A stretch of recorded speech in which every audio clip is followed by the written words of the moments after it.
this a little. It's really bright up here today. Well, today we are honoring Palm Sunday. Palm Sunday represents the time for stepping into our truth. And the truth is that we are rooted in the divine. When we live this truth, we allow more good into our life. We have more opportunities in our life. When we are walking in our truth, the way is made clear for us. Because love is bigger than anything in its way. And when we are walking in our truth, love goes before us. Now, we have a very famous teacher, Jesus Christ, who deeply understood the concept of walking in our truth, really stepping into our truth. Now, on this day, some 2,000 years ago, I don't think it was called Palm Sunday yet, but it was a day when Jesus and his disciples were getting ready to ride into Jerusalem to enjoy Passover.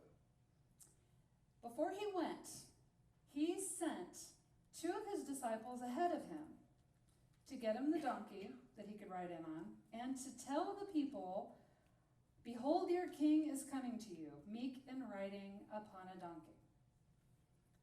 See, Jesus knew the prophecy of the coming Messiah, and he knew he fit the bill. He knew he was doing all the things that the Messiah described in the Old Testament was doing. So he was ready to go to Jerusalem to share his message, to share his ministry, to share how we all step into the truth of who we are. But he arrives in Jerusalem, riding on that donkey. The people welcome him like a rock star. They have the road covered with the palm leaves and the cloaks.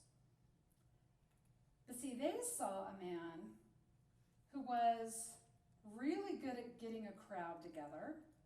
He was a good speaker. People would come from miles to hear him. They saw a man who was a miracle worker. They saw a revolutionary. They saw a man who actually had a physical lineage to King David. So they saw the man who was going to free them from the oppression of Rome, which Jerusalem at the time was under the oppression of Rome. Jesus came to share a message, though. He didn't come to be a revolutionary. So he rode in to Jerusalem, and then you hear the story about how he went to the temple, he drove out the merchants and all the animals, flipped over some tables. But then he went on to teach and to do healing work there. And it was in these few days that he shared what would be called his greatest commandment. And his greatest commandment was, love God with all your heart, soul, power, and mind, and love your neighbor as yourself. Okay, those are the greatest commandments. Now, Palm Sunday metaphysically has a very deep message for us, a very important message, because it is about us stepping into our truth. Jesus stepped into his truth. He expected other people who listened to his message to step into their truth. He would share over and over how anything he did, anyone could do. Right? So this was the expectation. So it's about stepping into our truth. And that when we follow his greatest commandment, what we are learning from that commandment is that we are designed to love. Love's not a hard thing to do. We are designed for that love. So Jesus had claimed his truth. He stepped into it. He had already claimed the title of Christ. And Christ means God made manifest through man. That's our divine nature.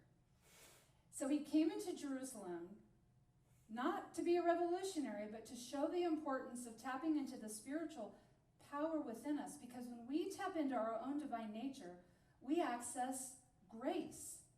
And grace is the givingness of spirit, always available to us, that is any quality of anything we could possibly need. Grace is what gives us courage, understanding, love, wisdom, endurance, resilience. All of that is available through grace. Patience, kindness. It is all within grace. That's what's available to us when we step into our power. Now, interestingly, on the other side of town, on the west side, Pontius Pilate was riding in with his army, right? A show of brute force. They had their swords. So on the west side of Jerusalem rides Pontius Pilate and a show of force. On the east side rides in Jesus on a donkey to bring a spiritual message so people can feel this explosion of grace moving through them, for them, as them. So they're on each side of the city, right? Now Jerusalem represents the heart and the realization of spiritual power. But right now, in this moment, Jerusalem was under the oppression of Rome. And Rome is the personal will. Rome is the ego. Rome is when we want instant gratification. We want those instant pleasures to please the personality. We don't want to work hard for our highest good. That will take too long. We need to alleviate pain. We need to just avoid pain.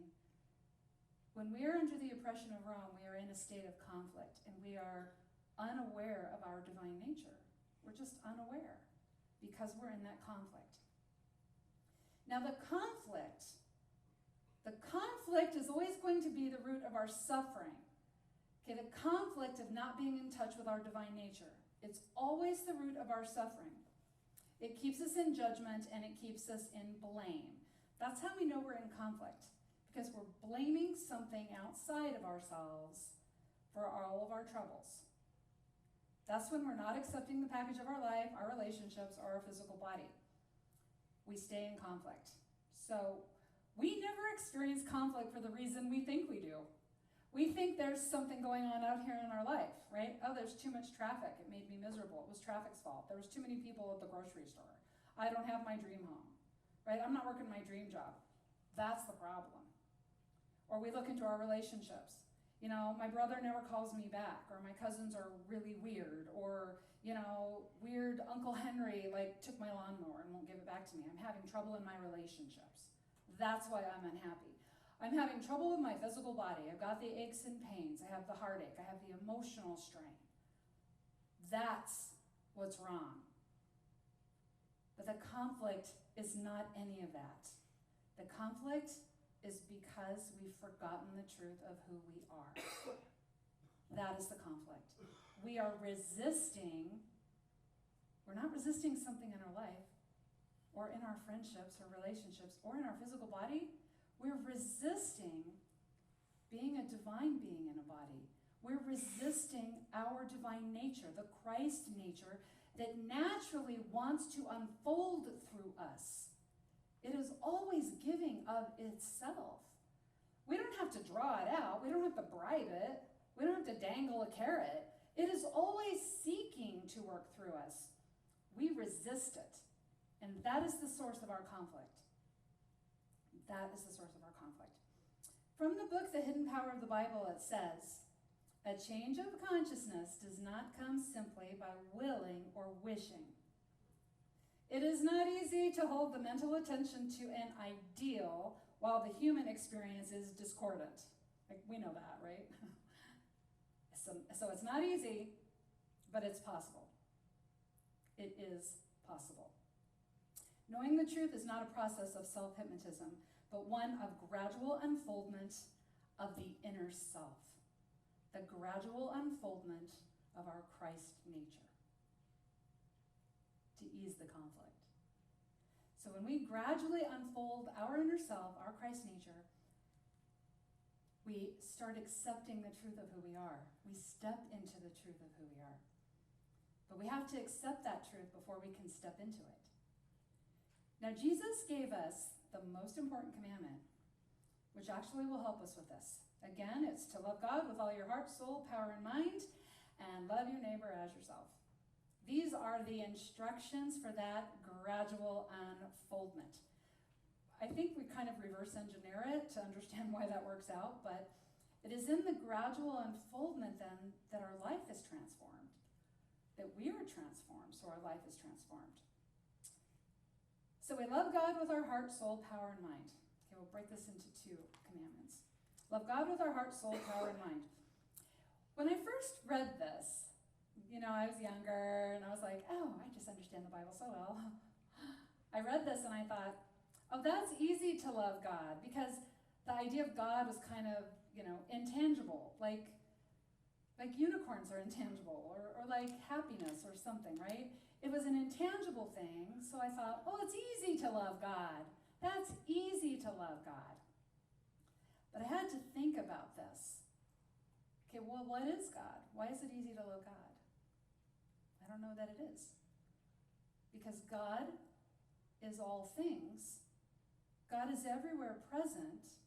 God is everything that has ever been. It is everything we see now, and it's everything that is yet to be. It is every person. It is every animal, plant, thing. All things come from God. All things are God in expression. Every idea comes from God. Every inspiration, every situation, event, and circumstance. It's all God. It is all from God. So loving God means loving all that. Loving every person who is God in physical manifestation. Loving every situation, event, or circumstance, because God is present in all that. This is why we have to love God with all of our heart, our soul, our power, and our mind. Because that's a big order. To love God in the most difficult disguises, that is a big order. When we love with our heart, our soul, all of our power, and our mind, we are loving with our entire being. We're loving with everything we've got. We are pouring all of our focus into loving God, right? Refusing to see behaviors or challenges or obstacles. Instead, we're focusing on the God behind that. We're focusing on the divine activity through that.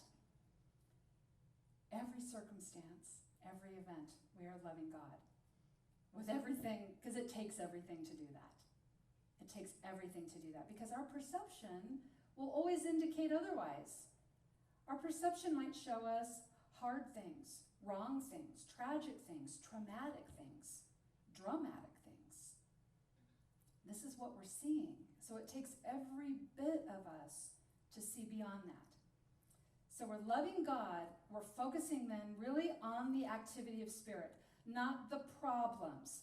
I have pain, I have loss, I have heartache, I have sickness. We're not focusing on the pain, the loss, the heartache, the sickness. We're focusing on the divine activity that is right behind all that. We're not ignoring it.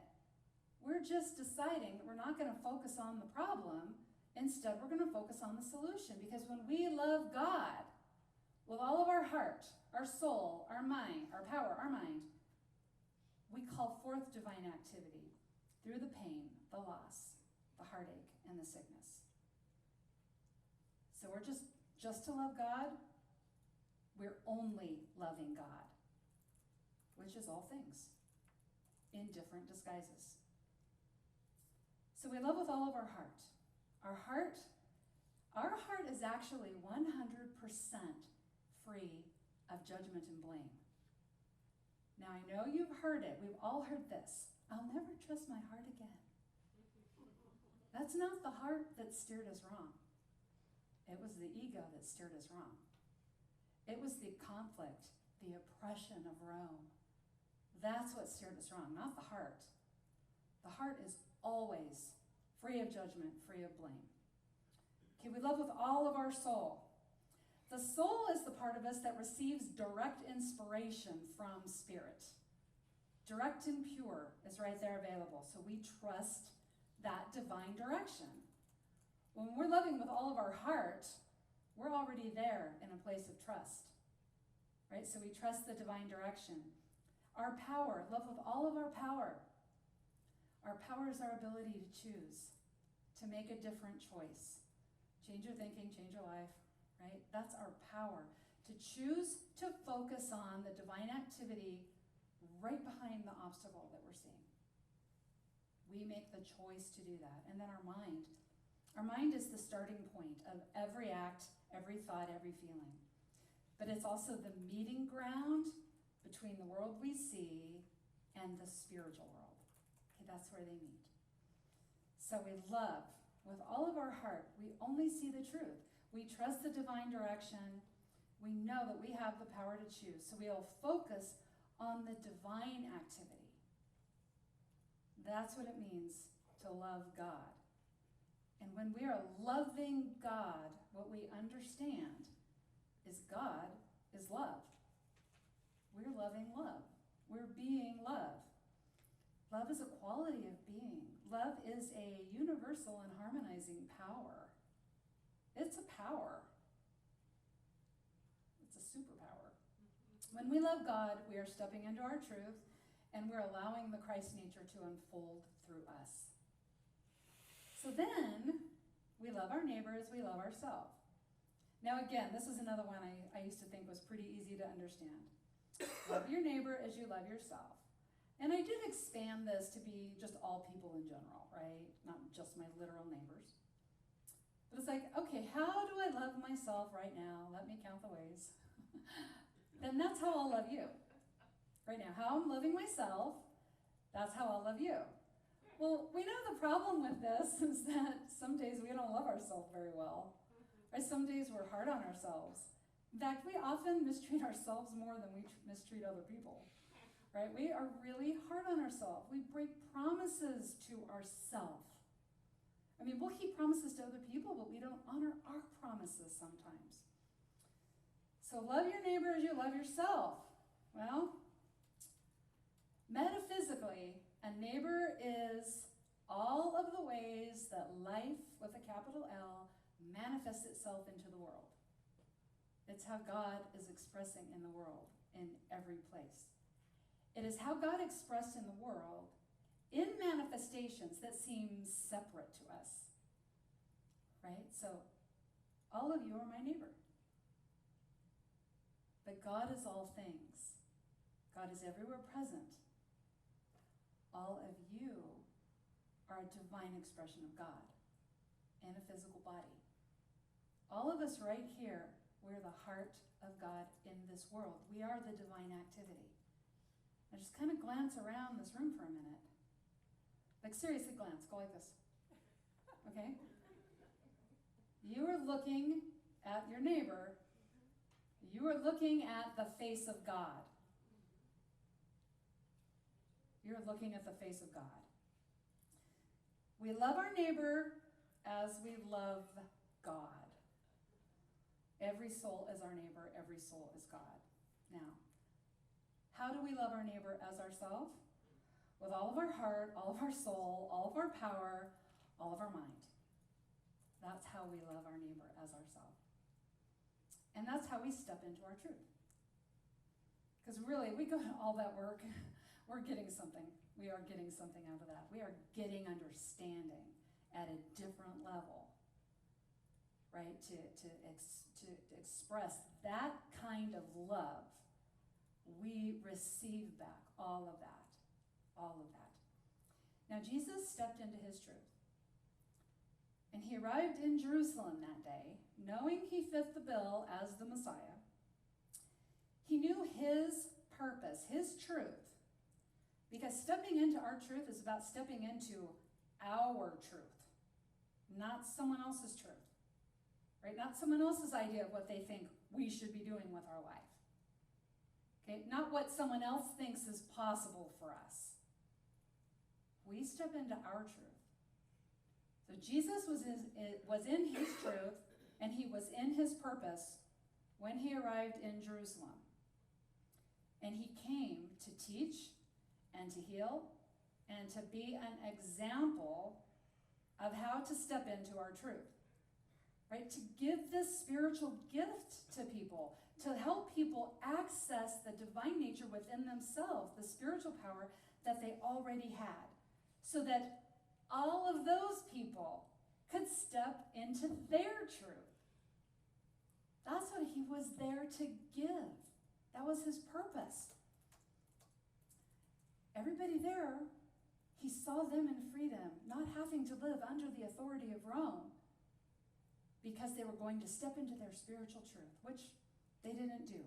The people wanted a revolutionary. They wanted someone else to fix their problems. They weren't ready to do it themselves.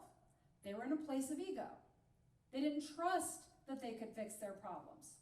They didn't trust in that whole God and heaven inside of me thing. They didn't trust that. They just were not ready. Now, Jesus was there, of course, to share this message, and it's basically the idea of teach a man to fish, or give a man a fish, he eats for a day, teach a man to fish, and he eats for a lifetime. That was Jesus' purpose, so that everybody could have the lifetime of being a grace generator, of being a love amplifier, changing their lives, transforming their lives. That's what he was there to teach. When we need someone to fix our problems for us out here, when we're in conflict, we're going to stay in a state of conflict. And we're always going to feel like we need somebody to come in and fix our problems for us. Well, there's always going to be another Rome. There's always going to be another oppression. And as long as we keep thinking we need someone to ride in and fix everything for us, that's how it will always be for us until we get the new consciousness. That maybe there's something that wants to work through us, for us, as us. Maybe there is that thing within us, that love, that is bigger than anything in its way. So it clears the obstacles for us. So Jesus did not abandon his cause. Because if he had done what the people wanted, he would have been a people pleaser, right? And we know how that works out. Being a people pleaser puts us into conflict, because we are not trusting our authentic self. We're not in alignment with our Christ nature. So Jesus gave us this great commandment, but then he did one more thing, and he surrendered to his divine will. He surrendered to the divine. He surrendered to his purpose. That is what he did. We surrender our personal will to divine will, because it's our personal will that's the ego, that keeps us stuck, that keeps us small, that keeps us limited, that keeps us blaming things outside of ourselves, that makes us think, well, somebody else needs to fix this. It's their fault. They did this. They hurt me. They caused this problem. Let them fix it.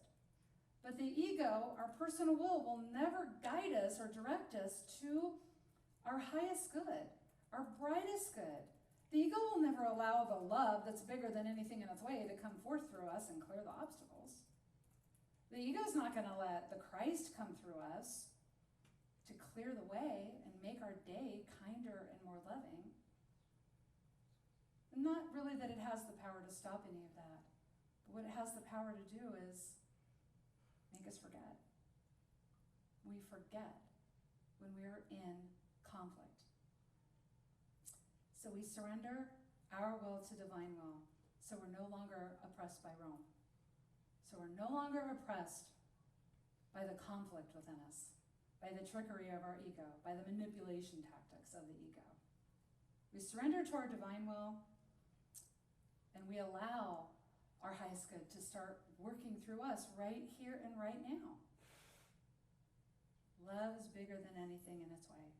There will always be a Rome, right? There's always going to be that next conflict, that next thing to blame. So really what we want to ask is, by what authority is my life being lived right now? By what authority? Is it Rome? Or is it divine authority? Are we living under our divine authority? The divine authority is what allows us to call forth the brightest and the best through ourselves. It calls forth the best in us so that we walk in courage and faith. We walk in love and kindness. We walk in compassion and understanding. That's what divine will calls forth through us. Divine will is what opens the way for us. So, until next time, remember that you are the activity of spirit in a body. We don't want to resist that. That's too good. You are the heart and hands of God in this world. You are a soul designed for growth and goodness, and in everything you do, you are blessed. and so it is.